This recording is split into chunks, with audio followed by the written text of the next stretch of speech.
When my colleague Neha Priyadarshini, who's a historian at the University of Edinburgh, and I conceived this project, from the beginning we were insistent that this is a born digital history project that produces original research and scholarship, but for a public audience. We were not going to write for academics, and we were going to produce first research that could be presented to the public.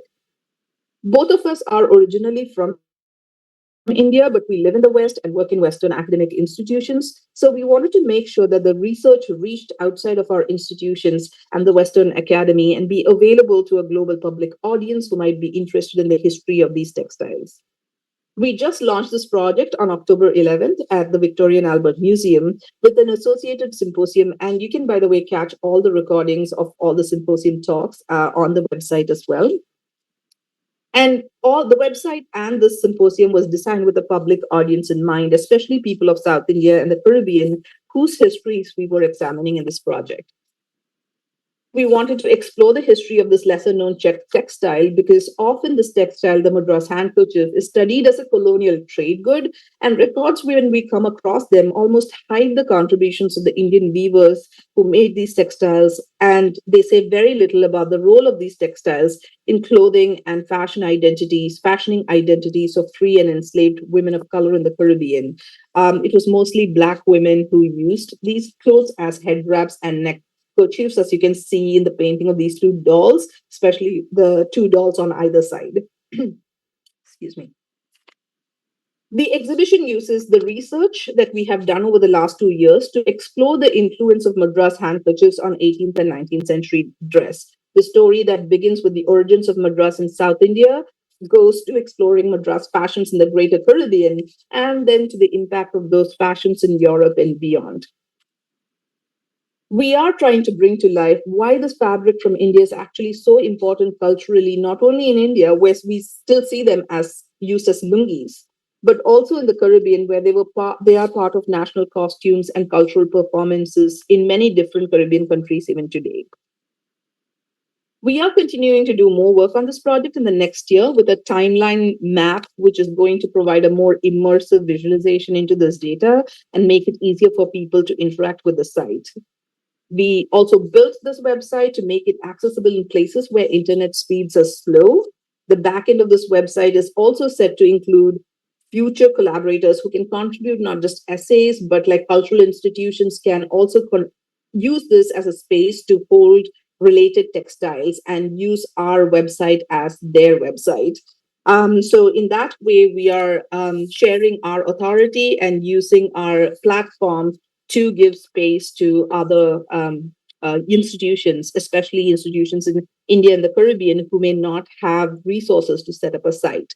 We did this with our symposium as well. We had both academics and non-academics there at the symposium, including a handloom weaver, Miss Ulagnathan from Chennai, and Regal, a designer from US Virgin Islands, who still uses this Madras fabric in her designs. So the idea of participatory history practice, sharing authority and working collaboratively with non-historians is an integral part of the way we have conceived this project. So now let's circle back to the broader question at hand. Why is this important? Why should we write or create history for a public? In some ways, William Dalrymple is right. Not that historians have created the space for WhatsApp history to flourish. I hope that the talk so far has proved that this is a reductionist understanding of the discipline of history and its practice. But underlying his criticism is the call to invite more publics to read history produced by historians. That we can, as academics, write deeply researched and nuanced histories, but we must also think about diverse channels to get these histories outside of academic institutions to a non academic public. And that work should not just rest upon popular historians like Dalrymple or Manu Pillai, but people like me who work within universities and other academic institutions. It is not a matter of debate that most people now gain their information from search engines like Google. In less than a decade, the site for gaining information is set to pass from search engines like Google to social media platforms like YouTube, Facebook, Instagram, as well as to standalone AI platforms. The largest search engine in the world is going to be Meta, not Google, in the coming years. A 2023 research by Forbes found that 24% of people already use social media to search and get answers to questions. 46% of Gen Z already use social media as their search engine, not Google.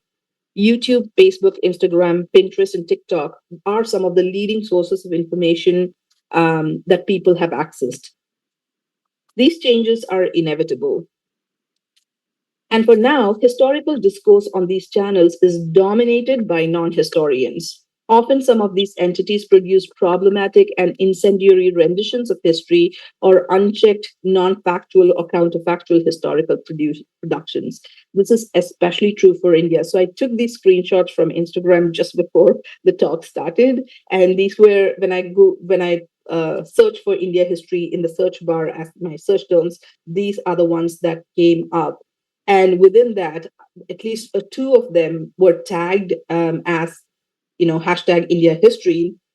And you can see that it's not historical at all. These are like imaginative renderings, one that looks almost like a watercolor painting, the other is definitely AI generated in some fashion. And this is the hashtag Indian history being used means that it is being presented to people who are interested in these histories. And there's no bifurcation between what is this history and what is, real history in these searches.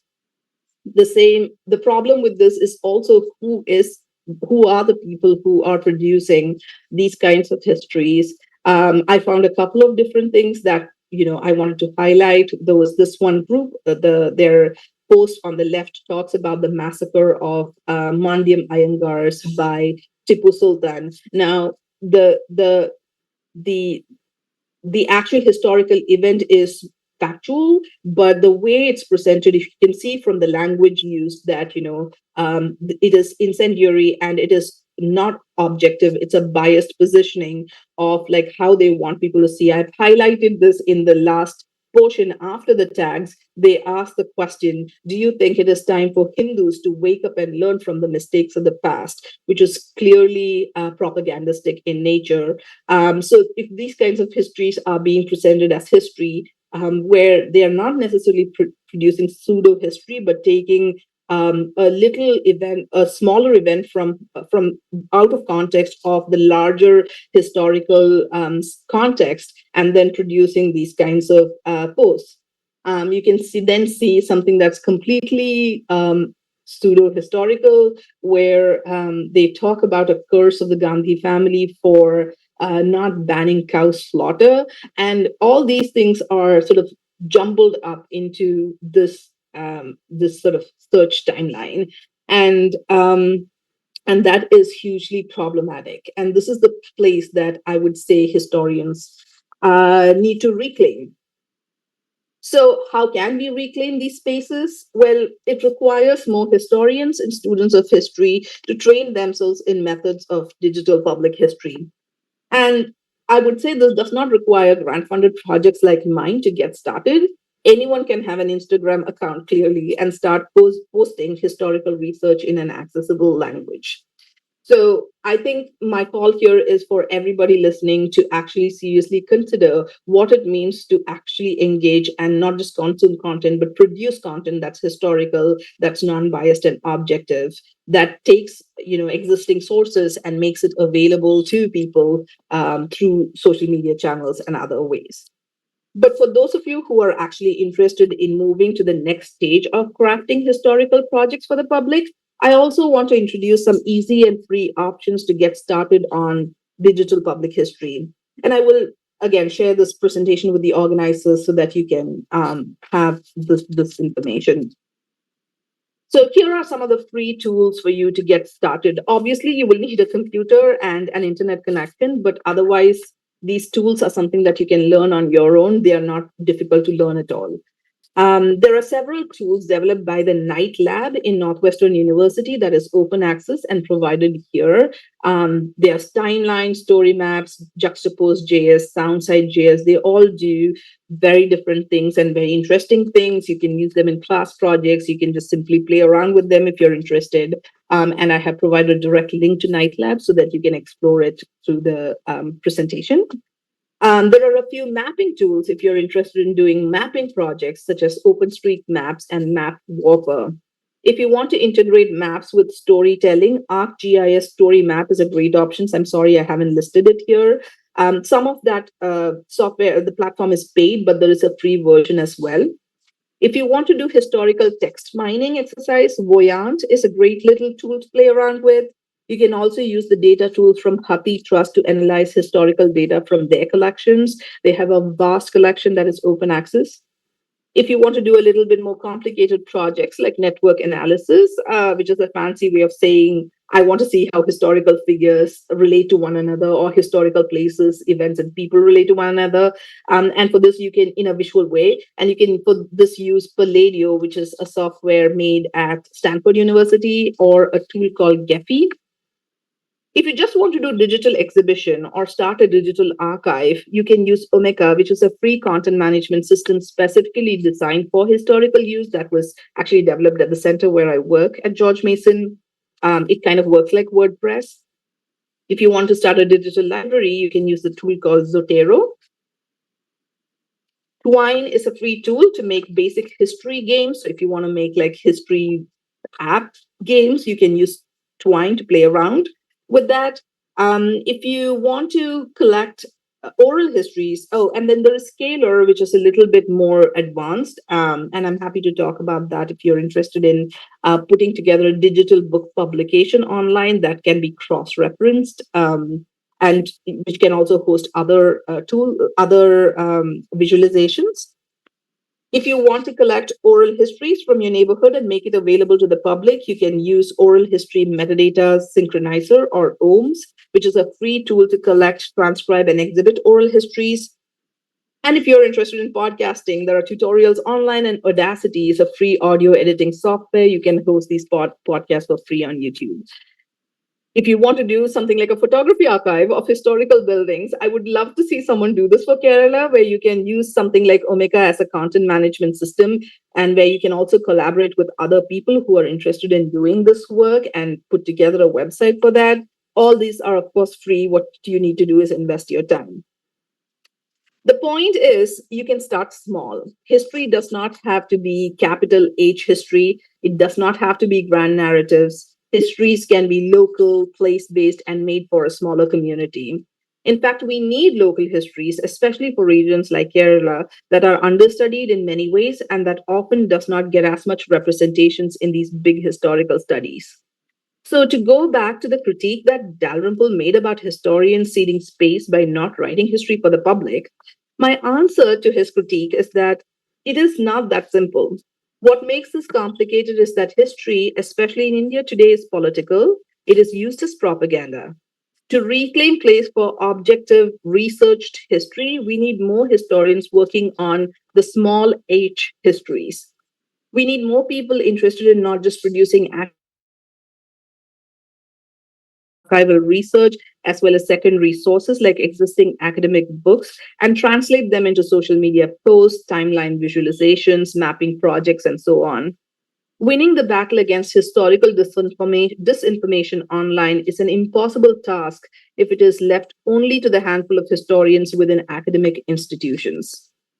There must be a concerted effort and increased interest in participatory history rooted in principles of accessibility and inclusivity, where academic historians work with those outside the field to produce more public facing historical projects. Digital public history projects have shown how it can reshape histories in, in the ways in which we understand, interpret, and share the past. The transformative potential of the field is always there, but what we need is more hands on deck. And I'm happy to talk more about the specifics of any of these projects I've mentioned, or the broader questions surrounding public history in India in the Q&A. Thank you.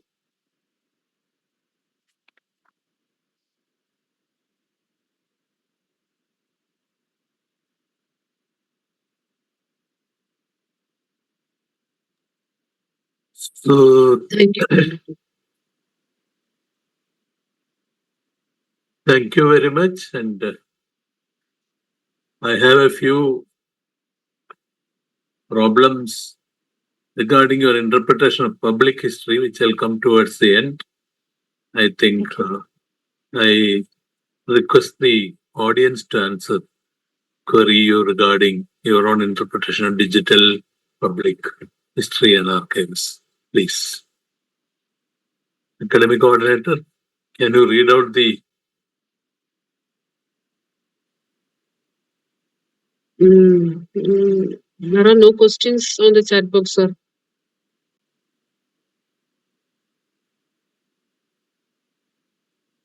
then I'll have to, unless the director wants to intervene. Thank you very much.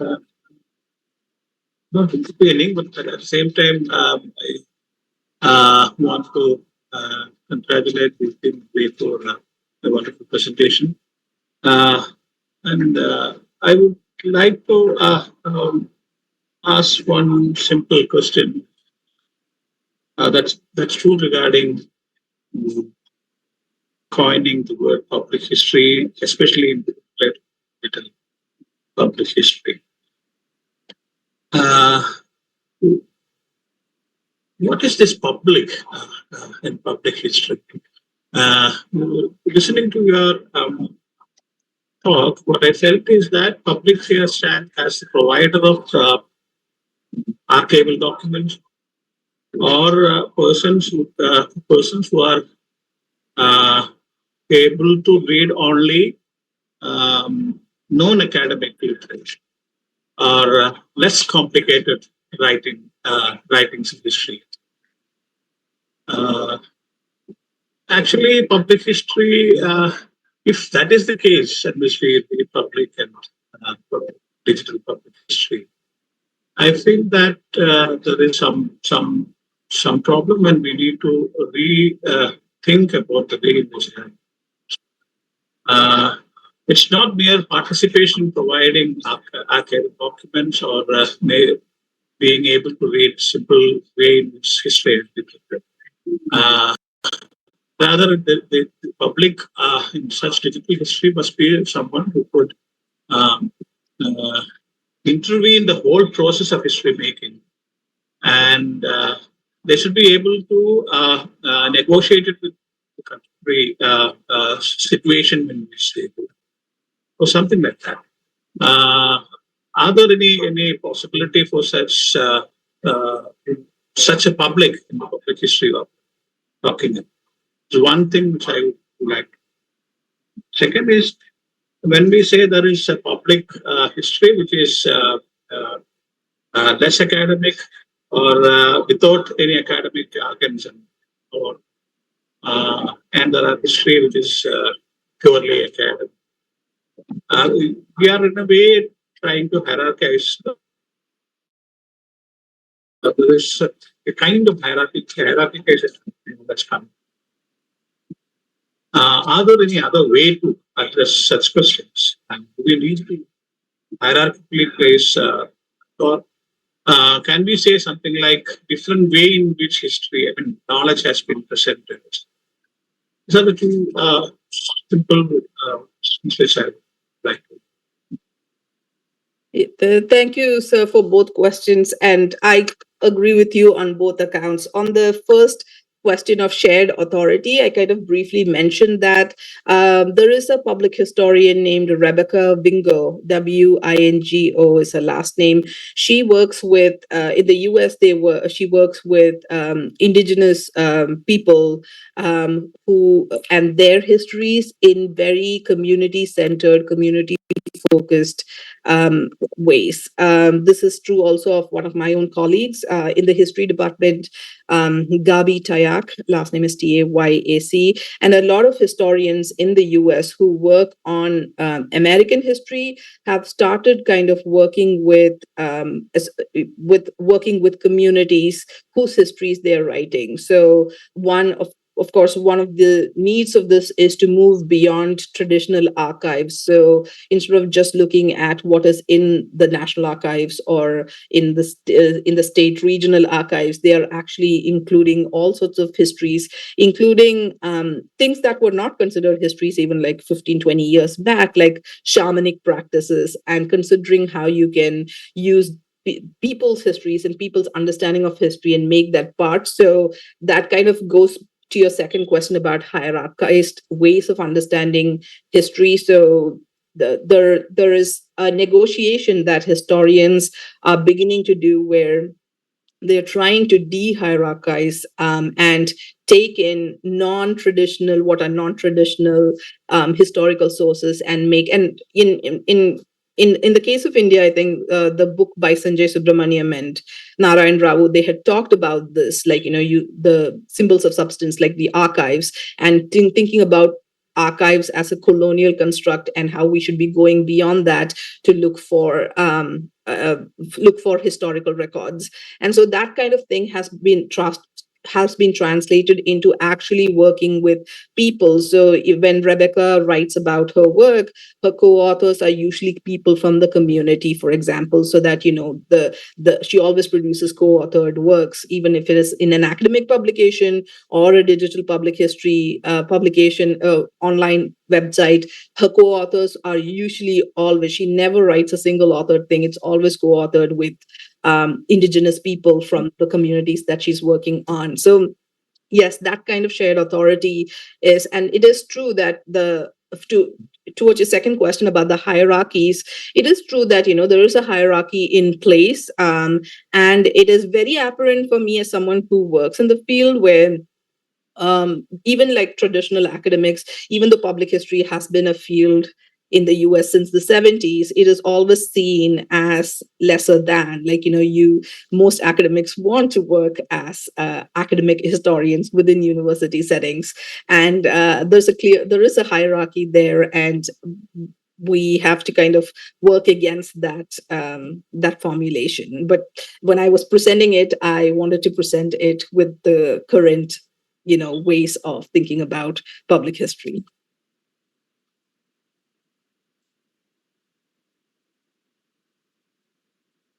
Yeah.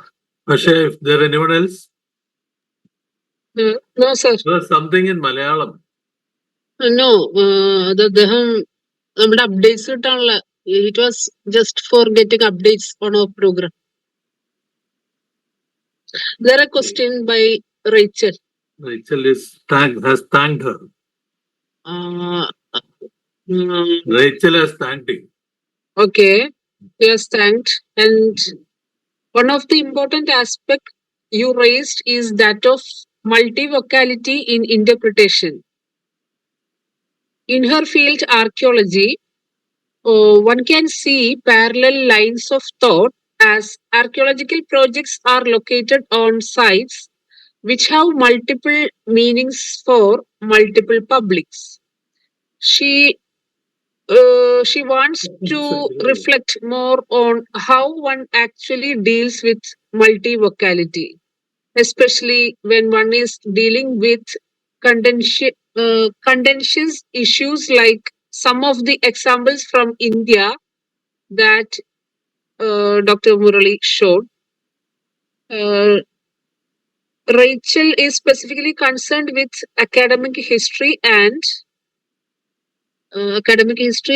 archaeology being essentially interpretative in nature, and irrespective of the medium, it is difficult to present it in the kind of compelling and polemic way.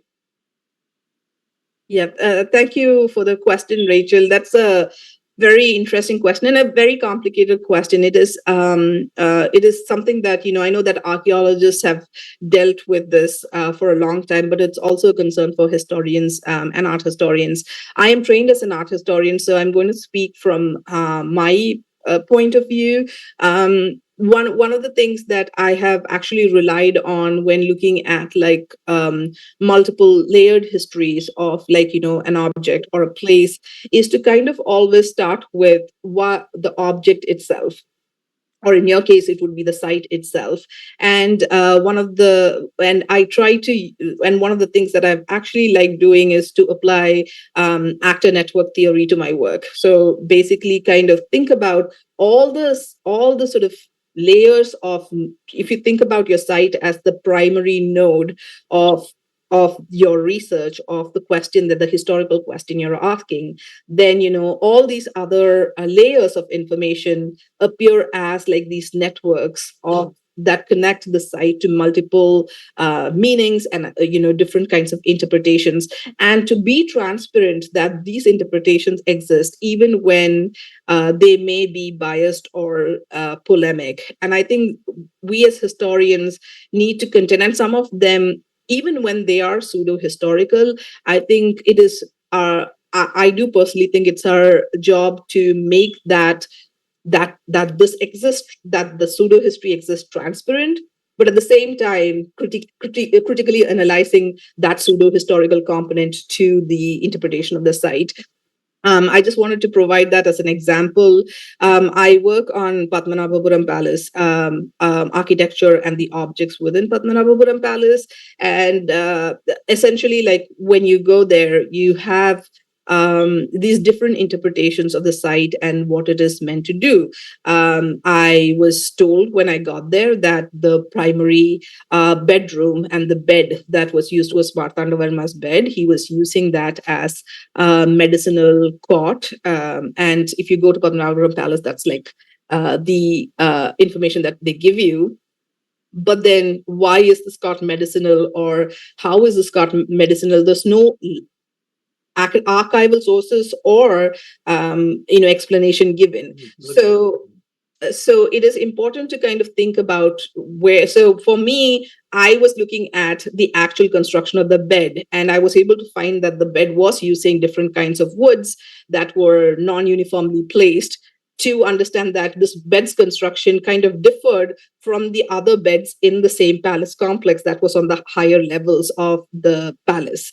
And so it is important to kind of look at whatever resources you have, and then consider, even if it's like, an urban myth or a legend that's coming. In my case, I want to give it consideration as I'm doing my historical research before I completely reject it. I hope that makes sense.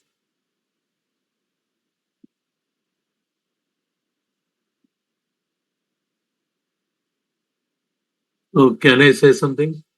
Yes. Anyone else? No, sir, not yet.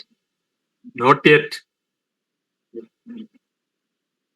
I think one problem with your quote from Dalrymple in the beginning seems to be that, you see, he is accusing the academic historians of not reaching down up to people. But I think that is incorrect, to me, my mind. Primarily because of the fact that, see, it is in 1935 that we have got something called an Indian History Congress, which actually developed from Indian national movement. And from then onwards, there has been direct contact between the historians of various kinds with the people, and they have reacted to history in various ways. That is one. Second thing, at least I can quote two public histories which are coming from outside the ranks of academic historians. One is, of course, Jawaharlal Nehru's Discovery of India, which nobody calls it history, but I think it can be called public history. Second is K.M. Ashraf's Life and Culture of the People of Hindustan.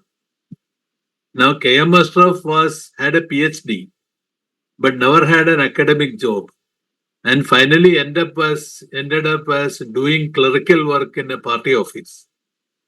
You see, and he wrote that book from there.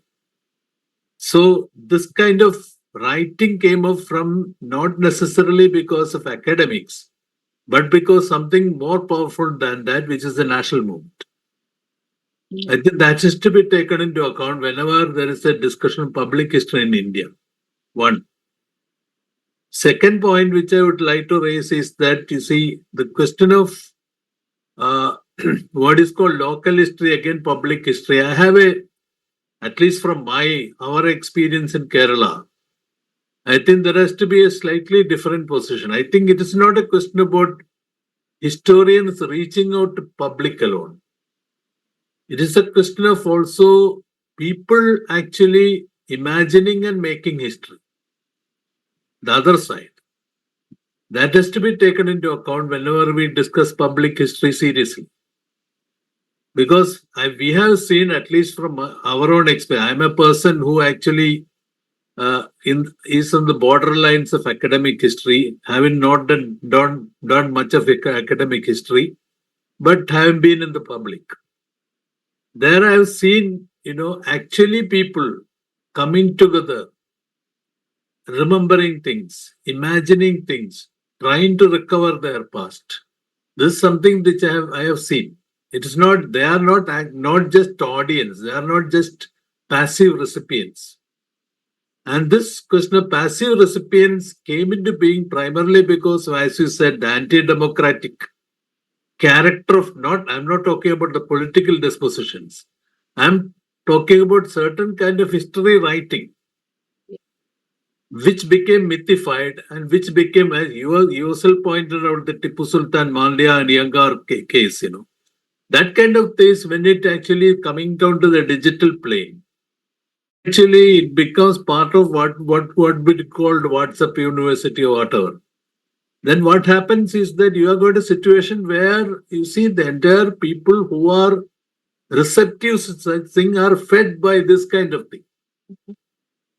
And there is a question of categorical misinformation, which is treated as history, which is treated in public as history.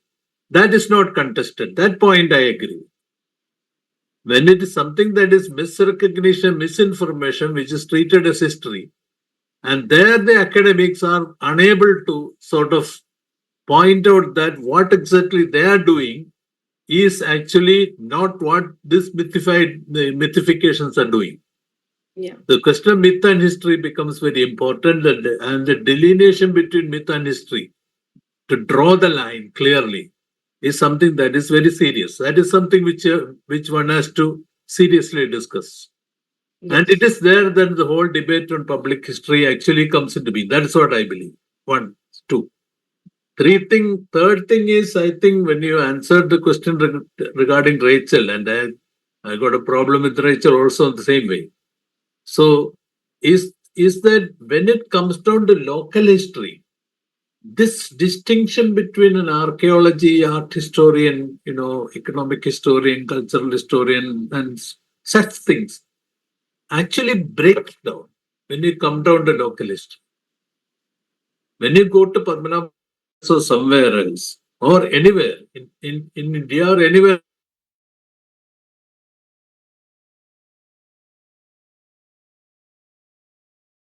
otherwise, you find that the delineations which we make as historians in the academic field, is that the public do not perceive in that fashion at all.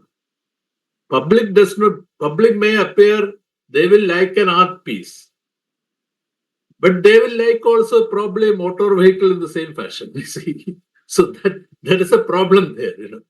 See, when you have an art piece on one side and a motor vehicle on the other side, and they appreciating both these things in the same fashion, probably calling a motor vehicle as a piece of art. You see, you have got a problem there. You cannot. How do you sort of, understand such positions? All these things appear not from the point of an academic angle, from a historian's angle, from a university, but when you actually go down to the people and see how they perceive history, which may not be the same as an academic history. That is, I think the question of public history. That is what we have felt whenever we have tried. I am a person who tried to make to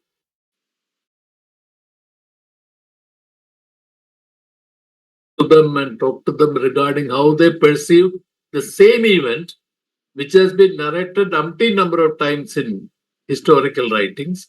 We find a very different kind of perception from them.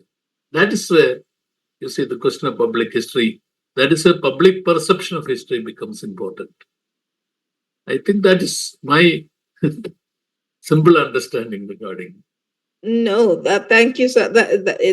I completely. So I should say that my entire talk. I mean, I talked about biases, but I my own biases are coming from being trained in the Western Academy, right? So these kind of divisions are coming in from this Western model of historical education that kind of breaks down in places when you're looking at local histories in Kerala, for example.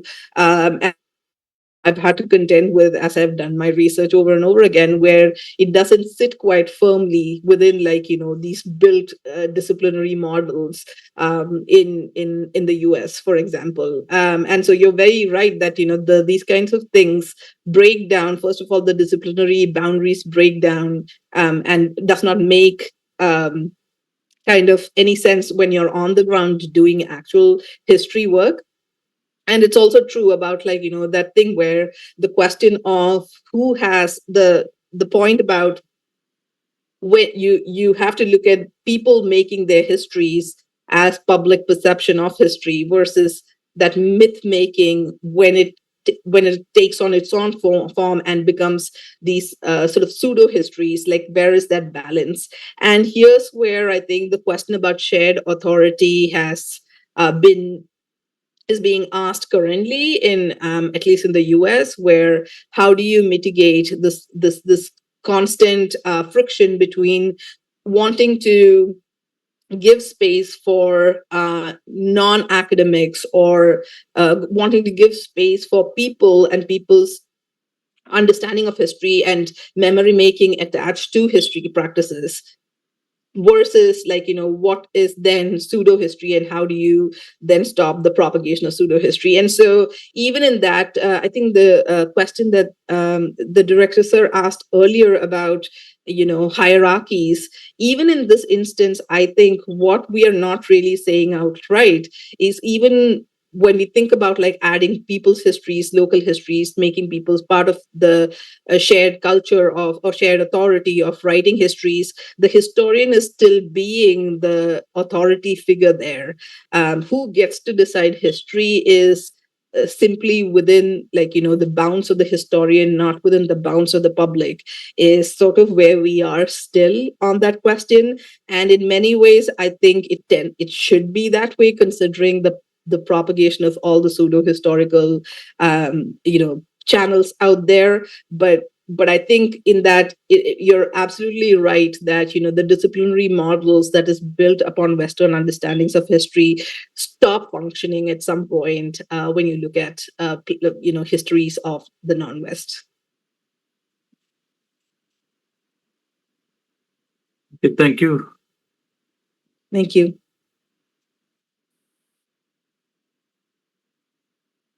This hand up.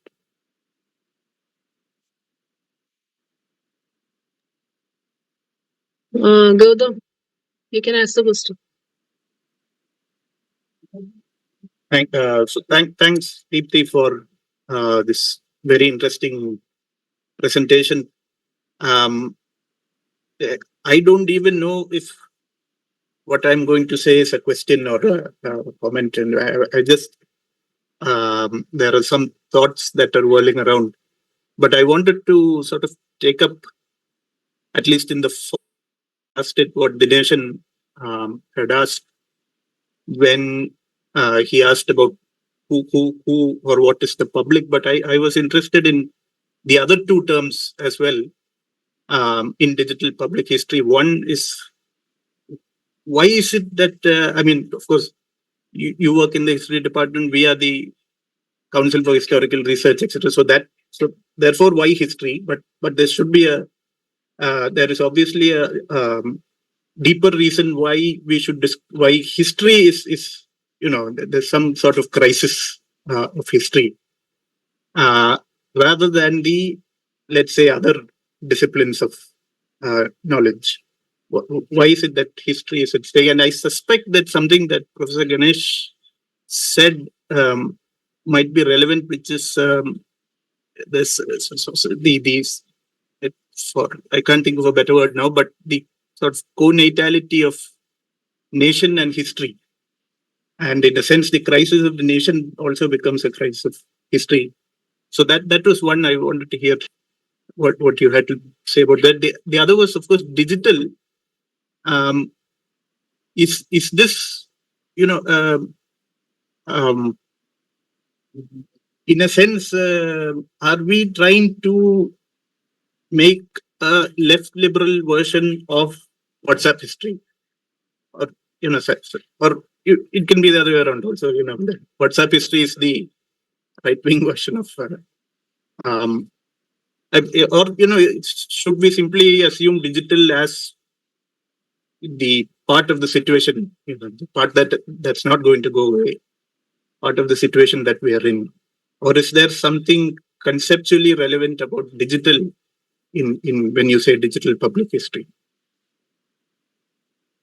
That's all.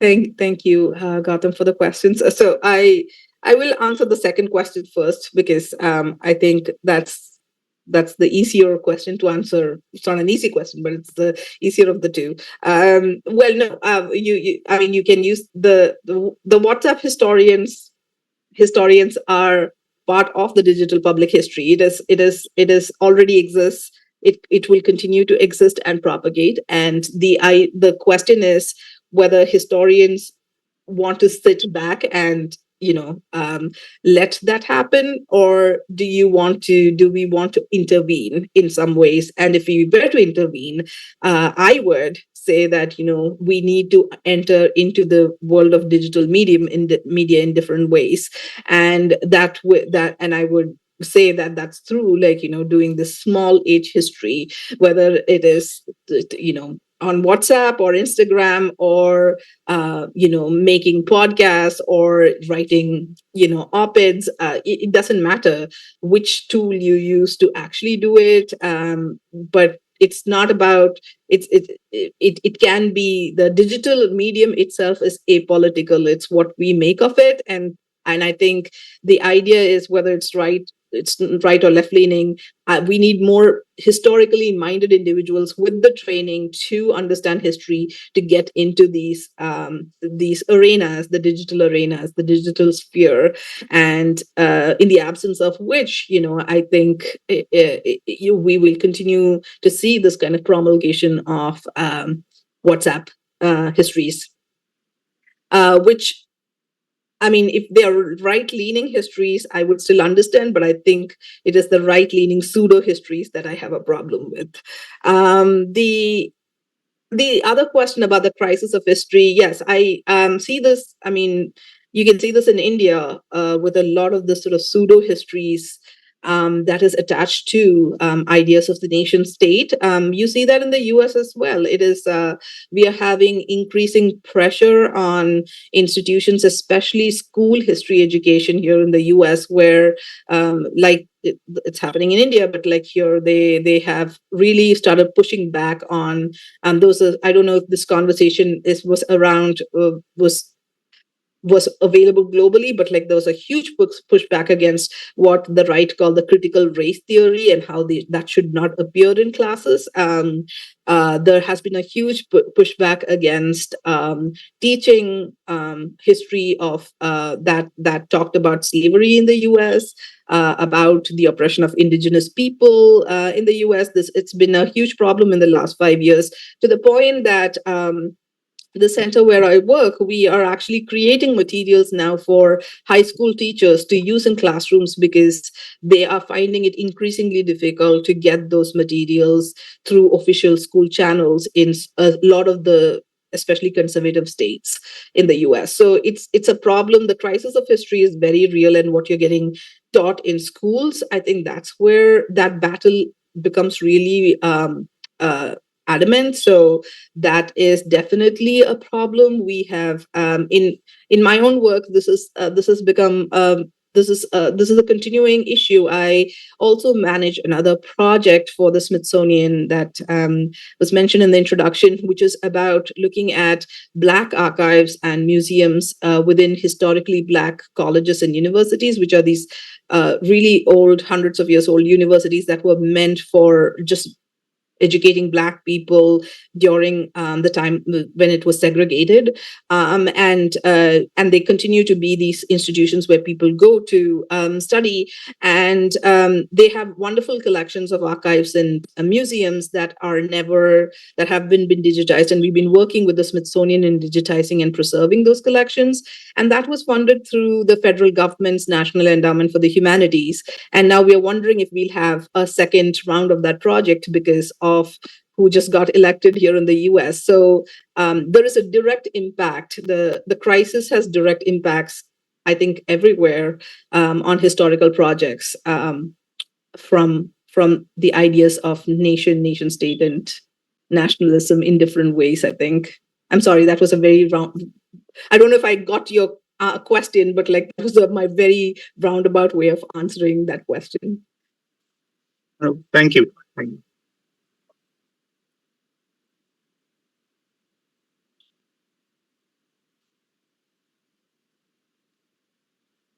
Sir, shall we wind up the program? There is no one else, I think. Yeah, we can wind up. I'll just make one comment. It's not necessarily a question or anything, but I think, to me at least, she has opened up a possibility, but at the same time opened up a lot of issues which cannot be fully settled in a seminar like a webinar like this.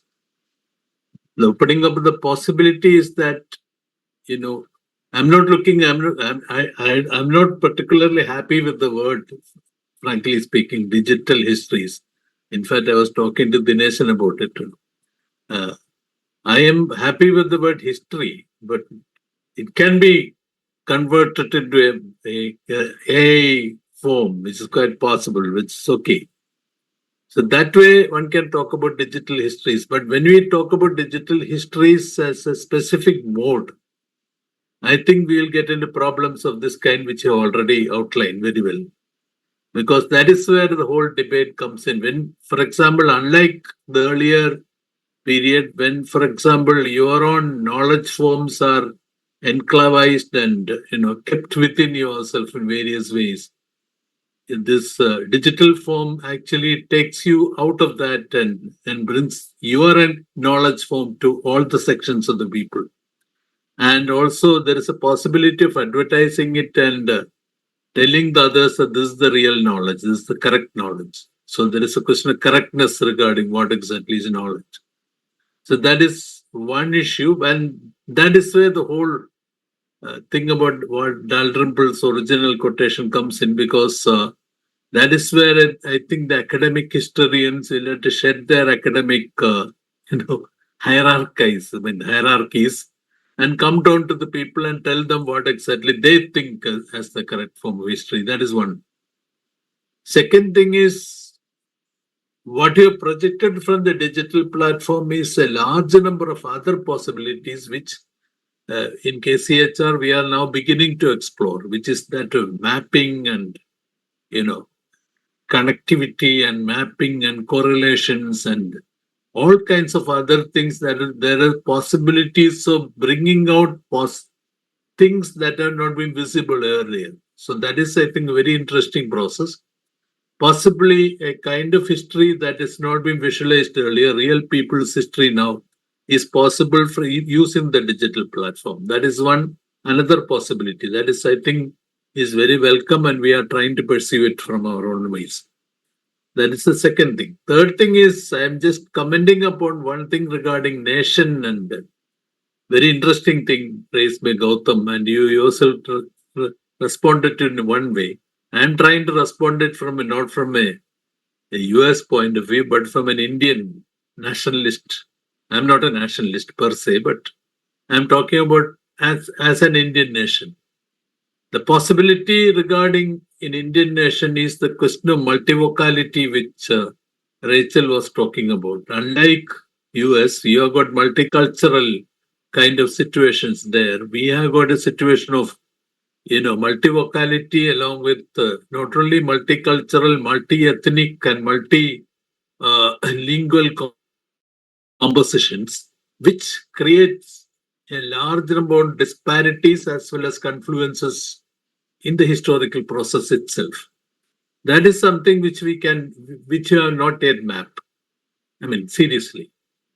What the type of histories that we have been pursuing in India, I'm sure that majority of places also, has been that of the history of the elite.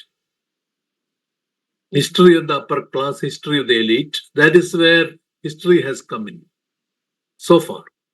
Now, when you come down to the position of your breakup of history at the local level, that you find that this multicultural, multi-ethnic, and multilingual kind of common groups that have been there for a long time, a longer period than US. I mean, I'm not talking about the American subcontinent, American continent. I'm talking about something called a nation. I don't know whether it is a nation even now. But anyway, United States of America. so so that there is a difference there. That is why the challenge of the historian becomes much more serious. Because you have to map across times, you have to map across spaces, you have to map across cultures.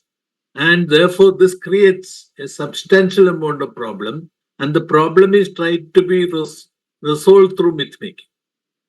That is where I think the importance of myth making comes in, because national myths, regional myths, cultural myths, all kinds of myths are created in order to overcome this problem in their own fashion, in one's own fashion. So that, I think, is a serious issue which we have to discuss when we discuss history going to the public. And I'm sure that the historians as well as those people who are interested in history will take up this issue. I think you opened up a very interesting point of discussion and debate. I think, thank you very much for that. Thank you, sir, for that. Like, yeah, I agree that it doing work on India makes things complicated in much different ways, and in sometimes, in, as you said, in much more complex ways than it does in the US. And the problem also is that because it is so complex and vast, I think we don't have enough of enough people working on these histories, and that is and yes, you rightly pointed out, a lot of people who work on these histories work on like the sort of kings, empires, elite histories, and that has also caused that this that kind of dichotomy in what is available versus what needs to be done. So yes, thank you for that feedback. If Are there any other questions or?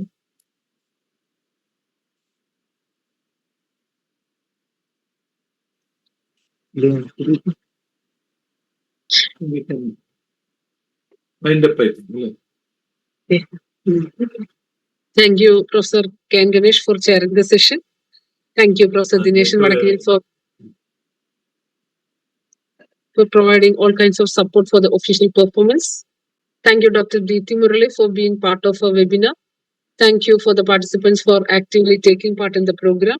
And finally, thank you for the entire KCHR team, especially Gautam Das, our project assistant for academics, Sandhya Essen, our publication assistant, Shida, our computer operator, and Jishnu, our graphic designer, for supporting me during the entire coordination of the event.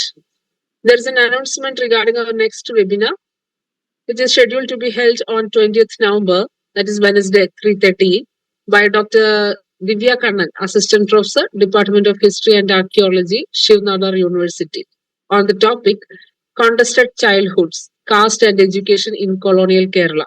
All are invited. Thank you. Thank you. Recording stopped.